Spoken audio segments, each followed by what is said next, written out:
I thoroughly enjoyed the process. As a retiree, I say I don't want to do it unless it's going to be fun. And this was really fun from the very beginning to the very end. I loved being with the kids today and pulling out of them some of their stories, giving them some good questions and getting some good responses, and encouraging them in the spirit of this entire process to go home and ask questions to their parents and grandparents so that they will know their parents' story and their grandparents' story. Because if they don't ask those questions, they may never know those stories. And I think that that's a very valuable process in the tradition of the Dor Vador. And I compliment all of you for developing this program, which I think is really terrific. First I want to say thank you very much. I'm very grateful for this opportunity. When I spoke to the kids, I wanted to emphasize the importance of being able to ask your parents and your grandparents things, because my parents lived till they were 81 and 85. I just didn't ask those questions. I sort of found them out after the fact. And with all the time kids spend on screens, I think we have a lot more value added by just doing one-on-one conversations with them.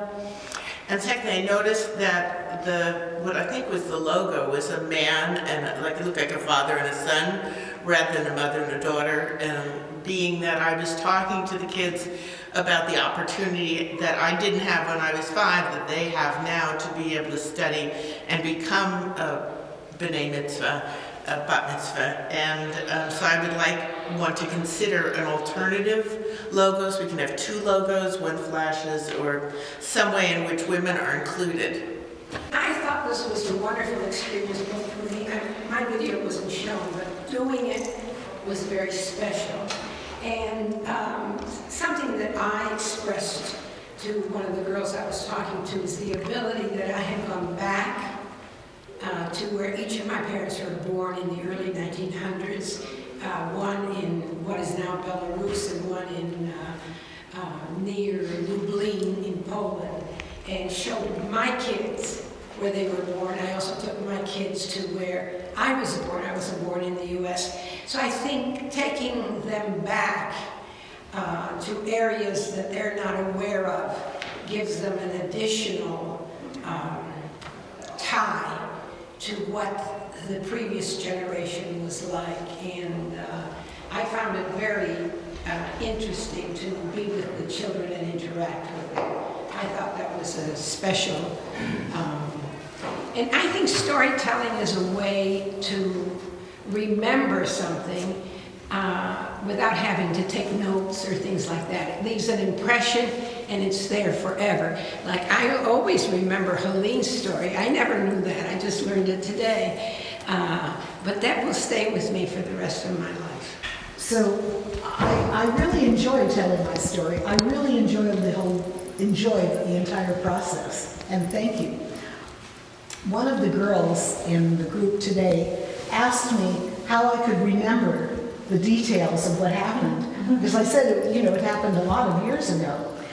And the interesting thing is that it's really fun to remember. And sometimes I don't remember names, but I really remember how I felt about things. That's always been one of those things that I can do. I can remember my emotions at a particular time. And to be able to think back of all those things that happened was really fun and very valuable.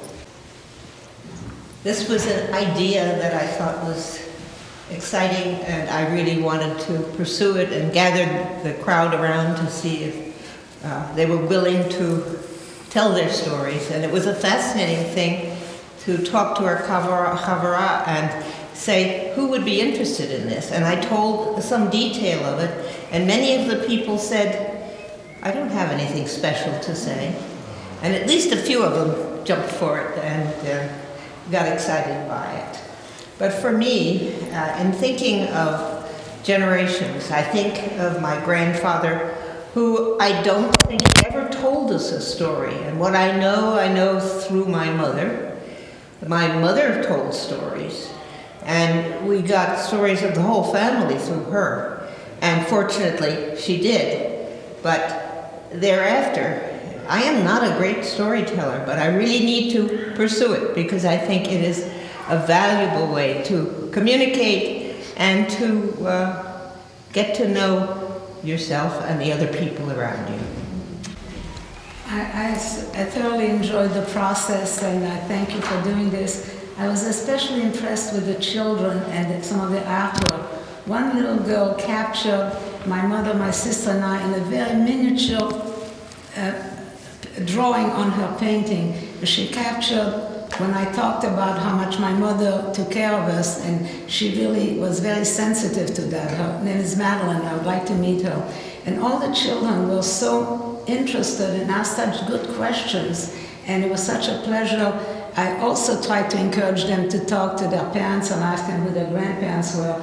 And the reason I'm doing this, as I mentioned to someone, I will never turn down a request to talk about my experience, because many of us Holocaust survivors, it was sort of a dying breed, and we need to keep the story going. So I always am happy to share it. But I was so impressed with the children and their questions.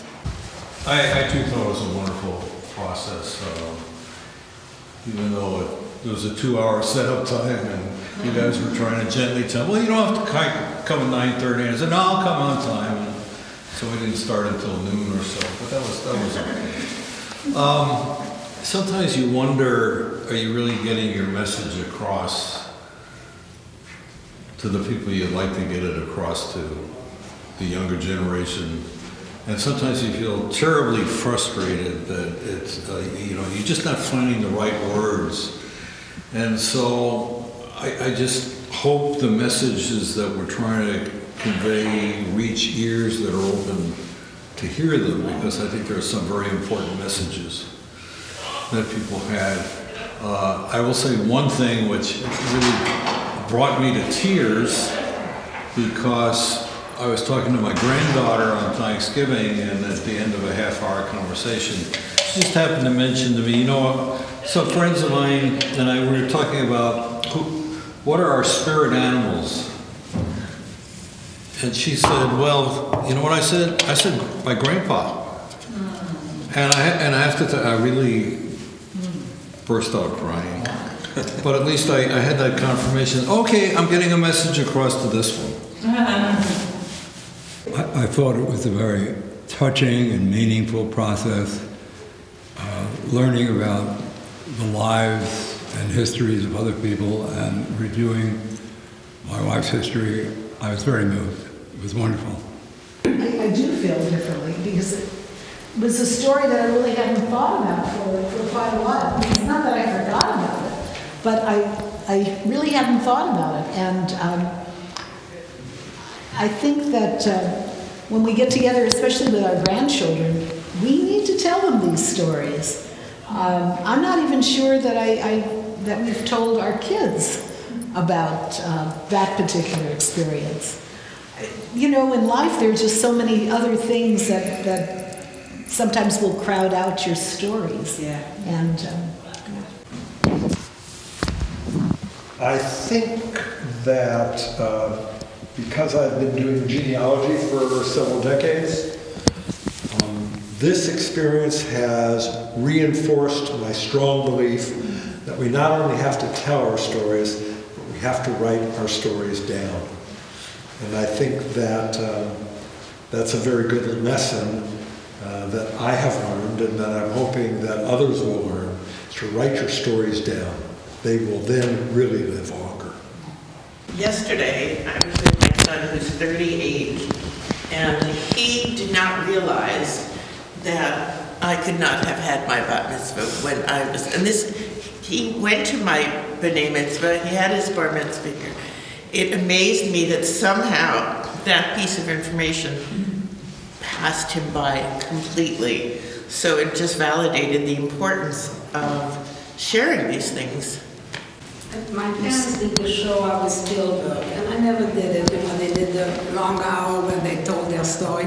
And I always said, they had me for the last few minutes. So I'm so grateful to you because by doing the video, and George gave me the first video, the long one, I was able to tell my whole stories, and now I have something like the Shoah to leave to my children and grandchildren. So thank you. Yeah, this experience reinforces it's kind of a common adage. You know, when you go to somebody's retirement party or you go to their funeral, that's when you really find out about them. You really don't know a lot about them. And so it really points out the fact that we really ought to be telling our kids a lot more of the stories of our lives while we're alive. During school, children are asked at one point to do a genealogy. And it's only at that time that they come and ask. And the question is how to encourage them to come and ask at other times, to really want to ask, because I think that particular experience is a fragmented one. And to put together the whole story is very interesting. One day my brother and I got together and spent some time talking about our family as we were growing up. And I thought that was a fascinating experience for us and then to pass along to our children.